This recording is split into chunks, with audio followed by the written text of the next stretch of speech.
anos depois, eu me encontrei com uma Conceição, né? A professora Conceição, na porta do Pão de Açúcar, aqui, né?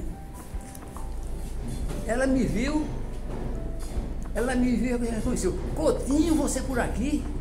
Aí eu fiquei surpreso. Disse, mas acontece sempre o contrário. O aluno se lembra do professor e o professor não se lembra do aluno. Aí conversando um pedaço lá, rapaz, eu fiquei muito feliz que ela ter me... Que bacana. Muito bacana. Exatamente. Bom, então nesse tempo você decidiu fazer engenharia. Decidi fazer engenharia, certo? É.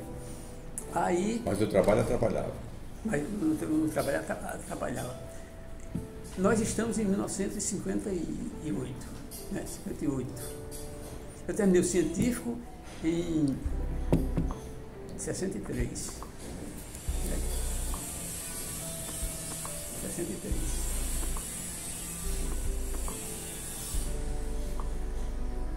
Porém, em 1961, com a renúncia do Jânio, tá certo?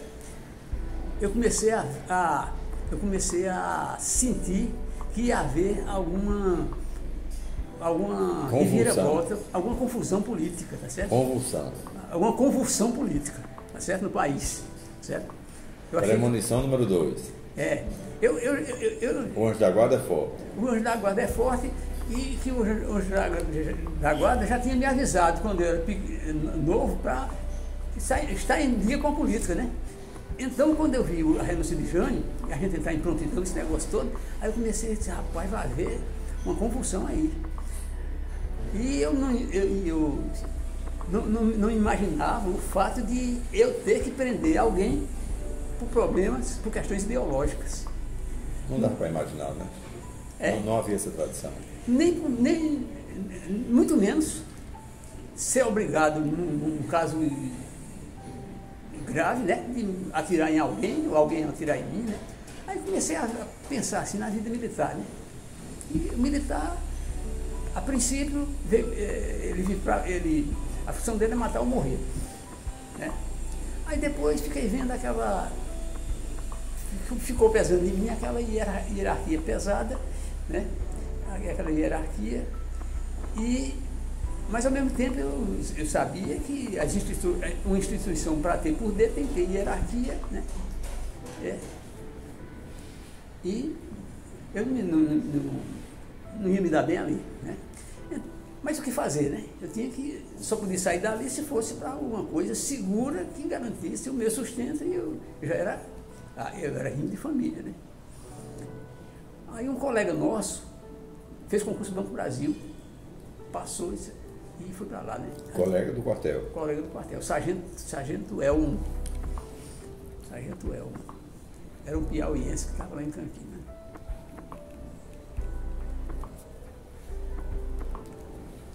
Aí eu vi aí a brecha, sabe? Aí comecei a estudar para concurso do Banco do Brasil, né? Para quando houvesse um concurso do Banco do Brasil, né? Mas eu comecei a estudar isso já em 61, como se fosse amanhã um concurso, né? Então eu estudava paralelamente o científico e também para o concurso do banco. Eu até fazia uma coisa não lícita, né? Eu comprava os meus cadernos de rascunho, né? Para levar para o colégio, né? De um tamanho tal que coubesse no bolso do macacão, certo? Então, lá na aula eu copiava as coisas, aí no dia eu levava para o quartel, né? Aí quando não tinha o que fazer, que o superior mandava limpar um trator daquele, eu ficava embaixo do trator, estudando. Se defendendo. Me defendendo, exatamente. E teve até uma vez que me mandaram levar um trem carregado de tratores vindos do programa Aliança para o Progresso. Médico Zeide, né? Exato. Esses tratores eram recuperados nos Estados Unidos e eram enviados, né, eram enviados aqui para o Brasil, me mandaram levar um trem, vários vagões carregados de tratores, né? Então eu comandando um cabo, 2 soldados e a tripulação do trem, né? Aí fomos até Crateús. Ficamos baseados em Sobral, né? Em Sobral a gente distribuía. A gente foi até Crateús. Depois voltou. Na volta, aí houve um inverno muito forte, né? Tipo esse de agora, né? E de modo que a gente ficou retido lá em Fortaleza. Na ida, como tinha grana, né? Eu fiquei num hotel. Na volta, como não tinha grana, a gente ficou nos carros do trem, né? Tendo por vizinhos os defuntos do cemitério de Fortaleza. Né? Aí quando deve sinal verde para o trem continuar, não era tão verde assim não, sabe?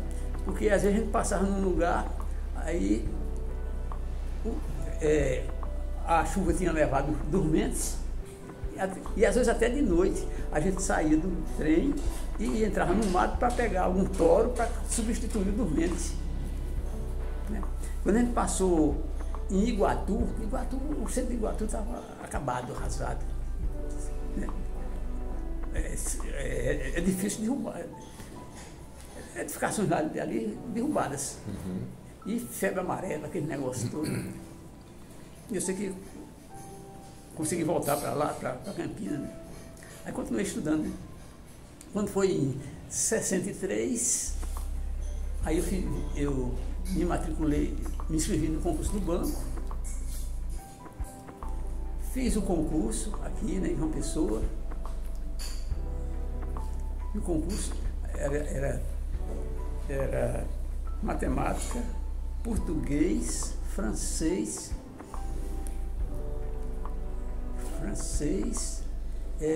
datilografia e contabilidade.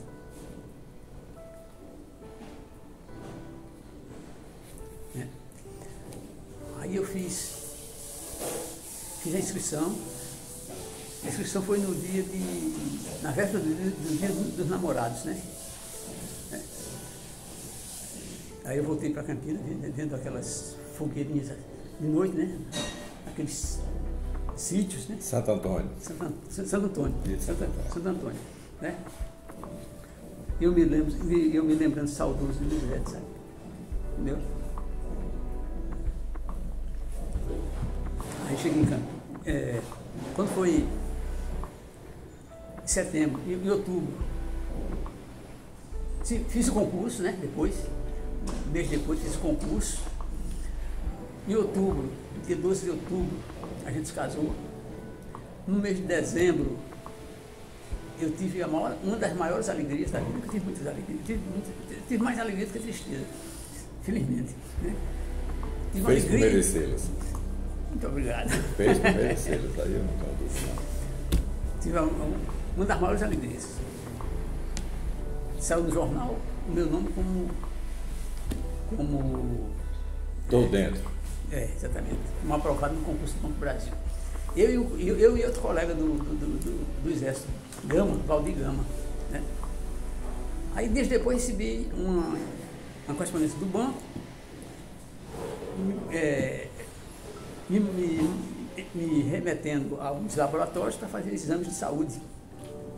Fiz os exames, aí fui convocado para tomar posse, né? Aí, no dia 27 de janeiro de 64, eu dei baixa do Exército e no dia 28 assumi lá no Banco do Brasil. Aí, rapaz, o trabalho no banco era aquela satisfação, né? Porque não tinha aquela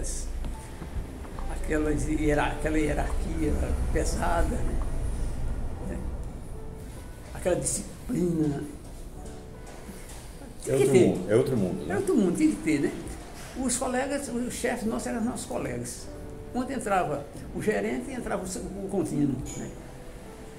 Então era completamente diferente dentro do exército, que onde entra o oficial não entra o sargento, não entra o soldado. Né? Tem o rancho das praças e os cassinos do sargento e os cassinos oficiais.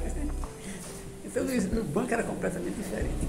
E naquele tempo o banco não era como hoje, certo? O banco era um banco de desenvolvimento. Empréstimo rural. E dava lucro, certo? O pessoal que trabalhava no banco era um pessoal assim, muito, digamos assim, um pessoal por dentro da realidade, um pessoal esclarecido. Né? Qualificado, era. Tinha muitas pessoas que tinham sido padres, né? Tinham sido estudados em colégio de padres, e era um pessoal que tinha uma cultura formidável. Né? Aí eu entrei no banco, fui trabalhar na carteira de cobrança. Né? Em Campina Grande. Em Campina Grande. Agora, naquele tempo não tinha essa proliferação de agências. Havia uma agência em João Pessoa, uma em Campina, Areia, Patos, Cajazeiras. E Sol. Então, o pessoal do Cariri, do Curimataú, esse negócio aqui. Tudo em Campina Grande. Campina Grande, né? O do Curimataú ia para a Areia, né? Aí depois, eu fui caixa do banco também. Né? Mas quando não havia aquela pressão sobre o funcionário, porque quando você vai no Banco Brasil, aí os funcionários lhe pressionam para comprar para fazer um seguro, para investir nisso, investir naquilo que faz parte da cota dele, porque senão eles não atingem a meta. Não atingem a meta, né? Naquele tempo não havia isso, tá certo? A gente trabalhava tranquilamente, tá certo? A gente saía do banco e deixava o banco lá, ficava pensando nas metas. Aí foi... Doucement, como dizem os franceses. Muito bom. Aí a minha rotina era de manhã em casa, estudando para o vestibular seguinte, que seria em 65. Né? Aí eu me fixei mais em matemática e física, que era o bicho-papão do vestibular. Deixei química era matemática 1, matemática 2, física, química e desenho. Né? Desenho geométrico. Desenho descritivo. Geometria descritiva. Geometria descritiva. Então, isso aí eu já... Príncipe Júnior. Príncipe Júnior era um deles, né? Era um deles. Certo. E eu tinha um professor muito bom. E eu gostava da disciplina. É tanto que eu comprava um caderno e nos sábados, que não havia expediente, né? No sábado, isso no científico, passei o científico fazendo esses cursos. Você fez o científico no Pio 11? Pio 11. Aí eu passava o sábado, né? Estudando aquele desenho, né? Aquele diédros, aquele negócio todo, projetar uma reta, aquela coisa toda. Mas, para o vestibular, eu estudava principalmente matemática e física, né? Procurando resolver tudo quanto era problema. Né? Aí eu alternava matemática e física. Só saía de um problema quando resolvia. Quando não conseguia resolver, aí apelava para os colegas universitários que ajudavam, né? E assim eu passei o ano de 64. Né?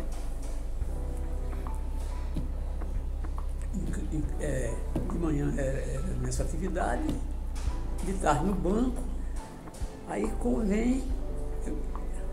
tem uns detalhezinhos interessantes, que eu estou com receio de vamos embora, os detalhes são bons. Eu entrei no banco no dia 28 de janeiro de 64. No dia 31 de março houve o golpe. Poucas semanas depois, eu vi os meus antigos colegas entrando na agência do banco e levando presos os meus novos colegas. E passavam por mim e pediam desculpa. Coutinho, você desculpa, não estava com seu colega, mas nós estamos cumprindo ordem. Certo?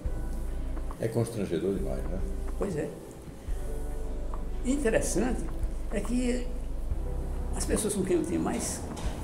E as motivações para essas prisões era porque? Porque eles faziam parte de sindicato. Portanto, eram comunistas. Exatamente. No papel, pelo menos. Exatamente. Né? Exatamente. Agora, eles prestavam um depoimento lá e voltavam. Uns poucos ficavam, né? Inclusive, muitos deles foram transferidos. Espera um pouquinho antes disso, porque isso aqui é importante. Não havia coação exagerada. Havia um convite, entre aspas, um convite forçado, para ele dizer. Não, nesse período eles iam lá no banco e levavam. Então, mas não levava algemado? Não, algemado. Constrangimento, não, né? Não, é só com uma arma e a pessoa na frente, sabe? E iam mais. Inclusive, para fazer justiça, lá no grupamento no Batalhão Civil de Engenharia, não houve tortura, certo? Eles apenas faziam Eu digo aos mais jovens, incluindo meus filhos, que eu servi em 74. Eu nunca presenciei nenhuma tortura. Lá no 15. Nunca. 74 era um dos anos pico. Exatamente. Né? Nunca presenciei. Aí meus filhos, não, mas é porque tinha uns porões, eu disse, eu nunca presenciei. Talvez no Rio, em São Paulo, ou em Pernambuco. Foi em Pernambuco.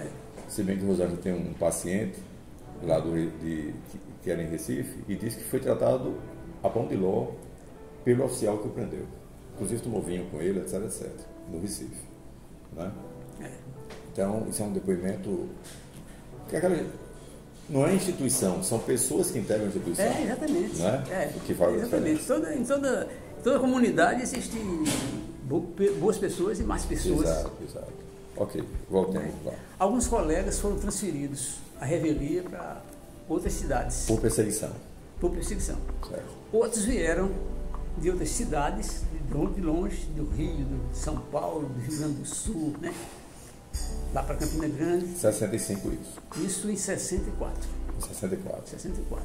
Humberto de Alencar Castelo Branco. Marechal. Uns foram beneficiados com essas transferências. Por exemplo, teve um colega que foi transferido para Aquidauana, lá no Mato Grosso. E ele era um camarada que tinha uma visão comercial boa, né? Embora não praticasse lá em Campina Grande. Aí ele viu que é uma cidade de porte médio que não tinha uma revendedora de automóveis. Né? Aí chamou a família para lá, os irmãos, e abriram uma concessionária da Volkswagen, né? E ficaram muito bem por lá. Outro, um arquiteto lá do Rio de Janeiro, foi transferido para Campina, né? Campina não tinha arquiteto, aí foi contratado pela prefeitura de Campina Grande para ser arquiteto lá, né? E trabalhou uns tempos, depois ganhou uma bolsa de estudo, não sei como, para fazer arquitetura naval nos Estados Unidos. Aí foi para lá. Por outro lado, teve um colega que excelente funcionário, né? Excelente funcionário. Ele era de esquerda, mas era um camarada cauteloso, né? Chegava no banco, né? Muito bem-humorado, fazia o trabalho dele divinamente, um excelente contador. Não é de história não, contador de verdade. Certo. Aí ele, uma certa noite, na semana em que nasceram seus gêmeos, uma certa noite, ele estava em casa, morava no Monte Santo, lá em Campinas. Aí chegou a Polícia Federal, num carro, levou ele de pijama e sandália, botou no carro e trouxe aqui para uma pessoa. Acusado de estar organizando um jornal de esquerda. Ele foi preso e foi preso ali no Roger, na prisão do Roger, passou um ano ali. E depois entrou na justiça com um processo para ser transferido para um Monte Santo, né, que ficava perto da casa dele, né, Aí passou o restante do ano lá no Monte Santo. Quando terminou a pena, se apresentou no banco, o banco não deu a readmissão dele, né? Aí ele passou a trabalhar em algumas empresas. Nesse tempo já não era o batalhão de serviço de engenharia que estava lá. Era a 7ª companhia de infantaria, um negócio assim. Aí, nesse tempo, houve, pelo menos eu vi notícias de torturas, certo? Ele trabalhava, ele arranjava um emprego, com uma semana, 2, dispensavam ele, né? Até que Humberto Almeida, filho de Elpidio de Almeida, que tinha uma indústria de plástico, ele era em Campinas, certo? Convidou ele para ser contador, ele foi. Aí dizem, eu não... Acho que é a Cande, é? Era a Cande, exatamente, era dele. Aí eu soube que a história que conta é essa, que o comandante da companhia, né, falou com ele para dispensá-lo. Aí ele disse, olha, o senhor manda aqui no seu quartel, na minha empresa quem manda sou eu. Aí eu sei que esse colega chamado José, né? Estou esquecido do nome dele. Ele trabalhou durante todo o tempo até chegar no anistia. Aí voltou, foi readmitido, né? E foi aposentado lá no banco. Mas a gente estava aí estava em 60. Mas deixa eu abrir um parênteses, por favor. Sim. Na Escola de Engenharia de São Carlos, da Universidade de São Paulo, era diretor o professor Rubens Lima Pereira. Vocês sabem dessa história, né? Como é que eu faço para entrar aí? Um dos oficiais queriam pegar alguns... Você sabe disso aí, né? E a resposta dele foi fazendo vestibular, comandante. Foi exatamente. Rubens... Professor Rubão, lá do material, tratamento técnico. Rapaz, ficou famoso. Ficou famoso. Ele disse, como é a história? Ele disse, o senhor faz vestibular, preste, liga a sua tropa e entra tudo aqui. Democraticamente. Democraticamente. Mas voltemos. Aí alguns colegas diziam que, rapaz, tem alguns colegas aqui acham muito estranho você ter vindo trabalhar no banco justamente na época do golpe. Né? Uhum. Aí eu disse, rapaz, que eu não posso fazer nada, só o tempo é que vai me dizer quem eu sou, né? Sem dúvida. E por falar no tempo, estamos em 65, a gente retorna a esse tema aqui. 65, vestibular. Vestibular. Boina na cabeça. Sim. Boina azul. Rapaz, está adivinhando o que eu escrevi. Boina azul. Pois é, aí em 65, né? Vestibular. Rapaz, aconteceu um caso interessante. Falavam que Gioia era professor de matemática, exigentíssimo, né? Costumava colocar o teorema do pé de galinha, em geometria descritiva, né? O teorema de pé de galinha no vestibular, né?